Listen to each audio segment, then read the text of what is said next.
Slavery, Chapter Number 8, Teaching School in a Stable and a Hen House. I confess that what I saw during my month of travel and investigation left me with a very heavy heart. The work to be done in order to lift these people up seemed almost beyond accomplishing. I was only one person, and it seemed to me that the little effort which I could put forth could go such a short distance toward bringing about results. I wondered if I could accomplish anything, and if it were worthwhile for me to try. Of one thing I felt more strongly convinced than ever after spending this month and seeing the actual life of the colored people, and that was that in order to lift them up, something must be done more than merely to imitate New England education as it then existed. I saw more clearly than ever the wisdom of the system which General Armstrong had inaugurated at Hampton, to take the children of such people as I had been among for a month, and each day give them a few hours of mere book education, I felt would be almost a waste of time. After consultation with the citizens of Tuskegee, I set July 4th, 1881 as the day for the opening of the school in a little shanty and church which had been secured for its accommodation. The white people as well as the colored people were greatly interested in the starting of the new school, and the opening day was looked forward to with much earnest discussion. There were not a few white people in the vicinity of Tuskegee who looked with some disfavor upon the project. They questioned its value to the colored people, and had a fear that it might result in bringing about trouble between the races. Some had the feeling that in the proportion as the Negro received education, in the same proportion would his value decrease as an economic favor in the state. These people feared the result of education would be that the Negroes would leave the farms, and it would be difficult to secure them for domestic service. The white people who questioned the wisdom of starting this new school had in their minds pictures of what was called an educated Negro, with a high hat, imitation gold eyeglasses, a showy walking stick, kid gloves, fancy boots, and what not in a word, a man who was determined to live by his wits. It was difficult for these people to see how education would produce any other kind of a colored man. In the midst of all the difficulties which I encountered in getting the little school started, and since then through a period of 19 years, there are two men among all the many friends of the school in Tuskegee upon whom I have depended constantly for advice and guidance. And the success of the undertaking is largely due to these men, from whom I have never sought anything in vain. I mention them simply as types. One is a white man and an ex-slaveholder, Mr. George W. Campbell. The other is a black man and an ex-slave, Mr. Lewis Adams. These were the men who wrote to General Armstrong for a teacher. Mr. Campbell is a merchant and banker and had little experience in dealing with matters pertaining to education. Mr. Adams was a mechanic and had learned the trades of shoemaking, harness-making, and tinsmithing during the days of slavery. He had never been to a school a day in his life, but in some way had learned to read and write while a slave. From the first, these two men saw clearly that my plan of education was sympathized with me, and supported me in every effort.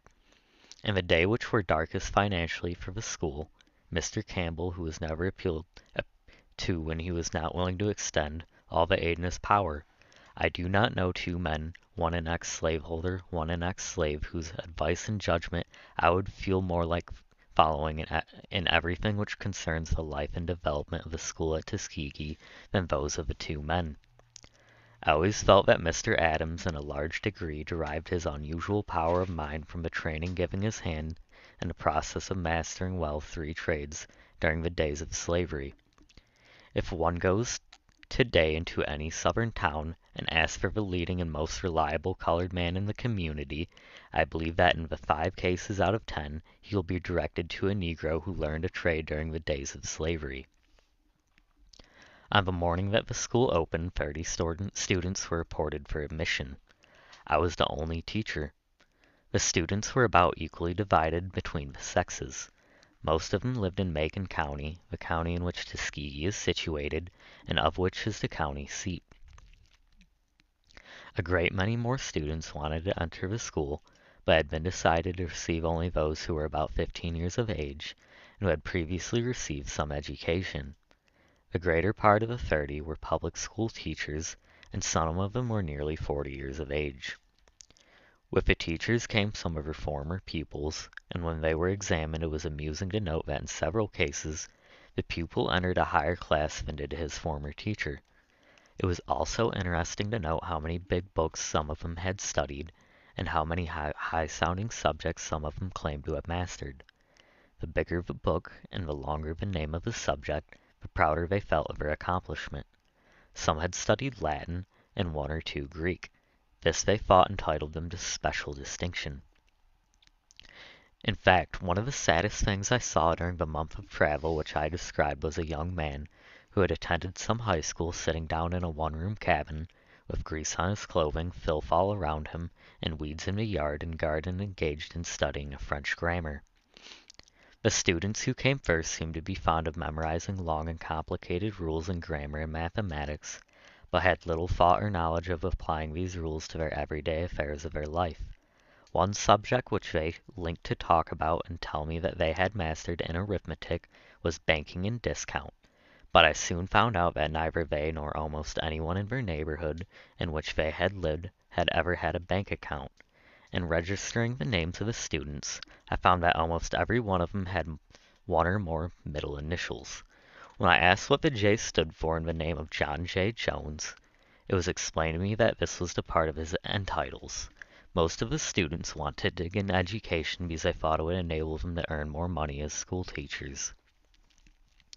Notwithstanding what I have said about them in these respects, I have never seen a more earnest and willing company of young men and women than these students were. They were all willing to learn the right thing as soon as it was shown them what was right. I was determined to start them off on a solid and thorough foundation so far as their books were concerned. I soon learned that most of them had the merest smattering of high-sounding things that they had studied. While they could locate the desert of Sahara or the capital of China on an artificial globe, I found out that the girls could not locate the proper places for the knives and forks on an actual dinner table, or the places on which the bread and meat should be set. I had to summon a good deal of courage to make a student who had been studying cube root and banking and discount, and explain to him that the wisest thing for him to do at first was thoroughly master the multiplication table. The number of pupils increased each week until by the end of the first month there were nearly 50. Many of them, however, said that as they could remain only for 2 or 3 months, they wanted to enter a high class and set a diploma for the first year if possible. At the end of the first 6 weeks, a new and rare face entered the school as a co-teacher. This was Miss Olivia A. Davidson, who later became my wife. Miss Davidson was born in Ohio and received her preparatory education in the public schools of the state. When little more than a girl, she heard of the need of teachers in the South. She went to the state of Mississippi and began teaching there. Later she taught in the city of Memphis. While teaching in Mississippi, one of her pupils became ill with smallpox. Everyone in the community was so frightened that no one could nurse the boy. Miss Davidson closed her school and remained by the bedside of the boy night and day until he recovered. While she was at her Ohio home on her vacation, the worst epidemic of yellow fever broke out in Memphis, Tennessee, that perhaps has ever occurred in the South. When she heard of it, she at once telegraphed the mayor of Memphis, offering her services as a yellow fever nurse, although she had never had the disease. Miss Davidson's experience in the South showed her that the people needed something more than mere book learning. She heard of the Hampton system of education and decided that this was what she wanted in order to prepare herself for better work in the South. The attention of Miss Mary Hemway of Boston was attracted to her rare ability. Though Miss Hemway's kindness and generosity, Miss Davidson, after graduating at Hampton, received an opportunity to complete a 2 years course of training at the Massachusetts State Normal School at Framingham. Before she went to Framingham, someone suggested to Miss Davidson that since she was so very light in color, she might find it more comfortable not to be known as a colored woman in the school in Massachusetts. She at once replied that under no circumstance and for no considerations would she consent to deceive anyone in regard to her racial identity. Soon after her graduation from the Framingham institution, Miss Davidson came to Tuskegee, bringing into the school many valuable and fresh ideas as to best methods of teaching, as well as a rare moral character and a life of unselfishness that I think has seldom been equaled. No single individual did more toward laying the foundations of the Tuskegee Institute so as to ensure the successful work that has been done there than Olivia A. Davidson. Miss Davidson and I began consulting as to the future of the school from the first. The students were making progress in learning books and in developing their minds, but it became apparent at once that if we were to take any permanent impression upon those who had come to us for training, we must do something besides teach them mere books. The students had come from homes where they had no opportunities for lessons which would teach them how to care for their bodies. With few exceptions, the homes in Tuskegee in which the students boarded were but little improvement upon these from which they had come. We wanted to teach the students how to bathe, how to care for their teeth and clothing. We wanted to teach them what to eat and how to eat it properly, and how to care for their rooms. Aside from this, we wanted to give them such a practical knowledge of some one industry together with the spirit of industry, thrift, and economy that they would be sure of knowing how to make a living after they had left us. We wanted to teach them to study actual things instead of mere books alone. We found that the most of our students came from the country districts where agriculture in some form or other was the main dependence of the people. We learned that about 85% of the colored people in the Gulf states depended upon agriculture for their living. Since this was true, we wanted to be careful not to educate our students out of sympathy with agricultural life so that they would be attracted from the country to the cities and yield to the temptation of trying to live by their wits. We wanted to give them such an education as would fit a large proportion of them to be teachers, and at the same time cause them to return to the plantation districts and show the people there how to put new energy and new ideas into farming, as well into the intellectual, moral, and religious life of the people. All these ideas and needs crowded themselves upon us with a seriousness that seemed well nigh overwhelming. What were we to do? We had only the little old shanty and the abandoned church which the good colored people of the town of Tuskegee had kindly loaned us for the accommodation of the classes. The number of students was increasing daily.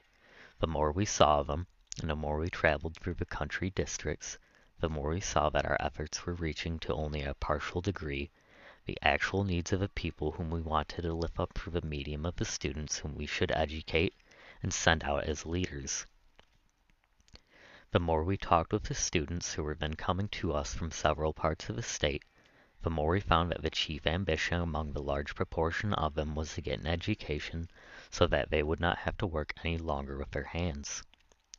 This is illustrated by a long story told of a colored man in Alabama who one hot day in July while he was at work in a cotton field suddenly stopped and looking towards the skies said, "Oh Lord, the cotton am so grassy, the work am so hard, and the sun am so hot that I believe this darky am called to preach." About 3 months after the opening of the school and at the time when we were in the greatest anxiety about our work, there came into market for sale an old and abandoned plantation which was situated a mile from the town of Tuskegee. The mansion house, or big house as it would have been called, which had been occupied by the owners during slavery, had been burned. After making a careful examination of the place, it seemed to be just the location that we wanted in order to make our work effective and permanent. But how were we to get it? The price asked for it was very little, only $500, but we had no money and we were strangers in the town and had no credit. The owner of the land agreed to let us occupy the place if we could make a payment of $250 down, with the understanding that the remaining $250 must be paid within a year. Although $500 was cheap for the land, it was a large sum when one did not have any part of it. In the midst of the difficulty I summoned a great deal of courage and wrote to my friend General J.F.B. Marshall, the treasurer of the Hampton Institute, putting the situation before him and beseeching him to lend me $250 on my own personal responsibility. Within a few days a reply came to the effect that he had no authority to lend me the money belonging to the Hampton Institute, but that he would gladly send me the amount needed from his own personal funds. I confess that the securing of this money in this way was a great surprise to me, as well as a source of gratification. Up to that time I never had in my possession so much money as $100 at a time, and the loan which I had asked General Marshall for seemed a tremendously large sum to me. The fact of my being responsible for repaying of such a large amount of money weighed very heavily upon me. I lost no time in getting ready to move the school onto the new farm. At the time we occupied the place there were standing upon it a cabin, formerly used as a dining room, an old kitchen, a stable, and an old hen house. Within a few weeks we had all these structures in use. The stable was repaired and used as a recitation room, and very presently the hen house is utilized for the same purpose. I recall that one morning when I told an old colored man who lived near, and who sometimes helped me, that our school had grown so large that it would be necessary for us to use the hen house for school purposes, if I wanted to help me give it a thorough cleaning out the next day. He replied in a most earnest manner, "What do you mean, boss? You surely ain't gwine to clean out the hen house in the daytime." Nearly all the work of getting the new location ready for school purposes was done by the students after school was over in the afternoon. As soon as we got the cabin in condition to be used, I determined to clear up some land so that we could plant a crop. When I explained my plan to the young men, I noticed that they did not seem to take it very kindly. It was hard for them to see the connection between clearing land and education. Besides, many of them had been school teachers, as they questioned whether or not clearing land would be in keeping with their dignity. In order to relieve them from any embarrassment, each afternoon after school, I took my axe and led the way to the woods. When they saw that I was not afraid or ashamed to work, they began to assist me with more enthusiasm. We kept at the work each afternoon until we had cleared about 20 acres and planted a crop. In the meantime, Miss Davidson was devising plans to repay the loan. Her first effort was made by holding festivals or suppers. She made a personal canvass among the white and colored families in the town of Tuskegee, and got them to agree to give something like a cake, a chicken, bread, or pies that could be sold at the festival. Of course, the colored people were glad to give anything that they could spare.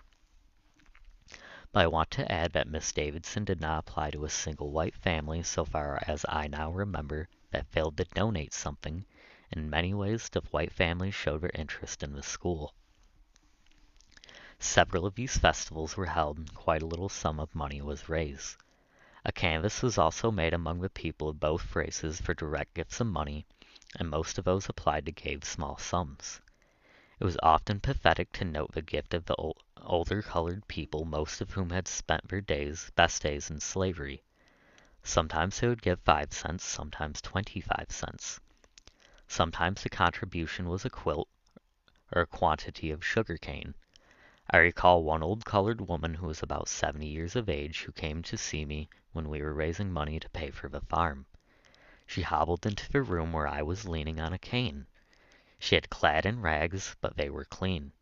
She said, "Mr. Washington, God knows I spent the best days of my life in slavery.